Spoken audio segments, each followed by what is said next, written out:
Zizek Ervaka, or why Zizek isn't sleeping fast enough, an argument concerning the Ukraine situation. So I think, if we speak the most straightforwardly we can speak, we could see that the claim that Moscow is analogous to a colonial power, 19th century colonial power, or earlier colonial power, is doesn't hold, because we're dealing with the existential problem. The question is whether a certain mode of life will continue, connected to the Ruski Mir, or Russian world, or the Eurasianist core idea, or on the other hand, whether the liberal society will become the nomos of the earth, as Carl Schmitt puts it. Taken that way, the question is whether it's straightforwardly obvious the case that, for instance, so I think Romney puts it very clearly, whether the values which Biden is fighting for, and which the West stands for, First Amendment especially, is the clear statement of it, are manifestly superior to the values, to put it in a way which is slightly alien to Ruski Mir or to Dugin. So they have to argue in a language which isn't their own language. And this straightforward statement of it, I would say, is that we could say doubly. We start with Leo Strauss saying liberalism stands or falls on the right to lie, so First Amendment, and the chaos that ensues from that, or the anarchy, let's say, that ensues from that. Or on the other side, you could have something more like the old Tsarist model, or something which, let's put it this way, which is sort of similar to Europe around the time of the French Revolution, so Friedrich der Grosse, but it doesn't have Friedrich der Grosse saying,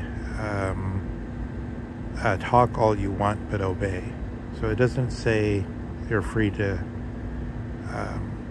have discussions.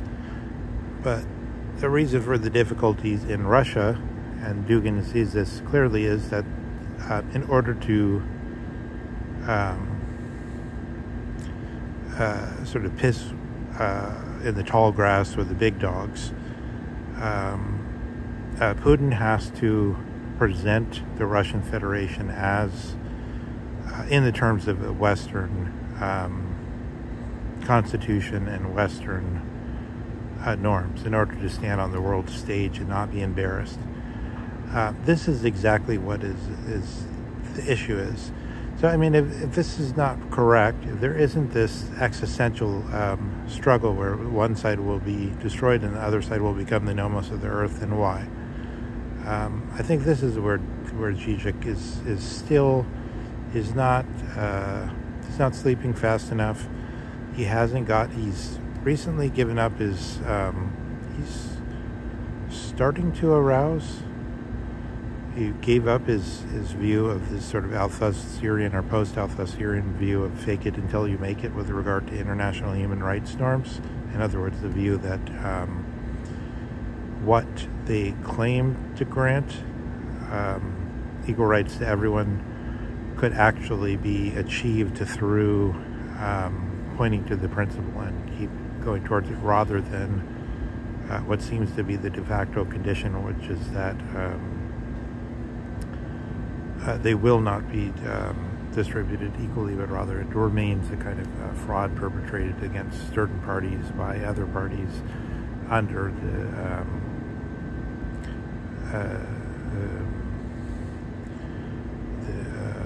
carapace, let's say, of human rights talk, as Samuel Moyn would put it,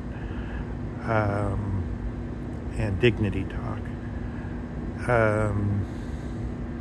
So I think Zizek still doesn't do the Auseinandersetzung with this situation as it appears as an existential struggle, so that it's for instance, I just give a small example: the forcing of Russians to smile when they don't want to smile, because in the liberal world, you're supposed to be smiling all the time. It's supposed to have the Pan Am smile, as it used to be called, or it doesn't matter if your smile is genuine or not, but you're supposed to be conveying some kind of affect all the time. And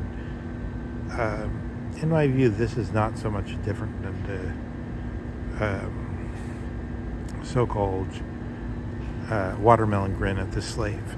That's what liberalism basically is. And another statement of that, a more clear statement of that, is Harriet Tubman's statement that she would have freed far more slaves if only they had slept faster. And she didn't say slept faster. She said if only they had known that they were slaves.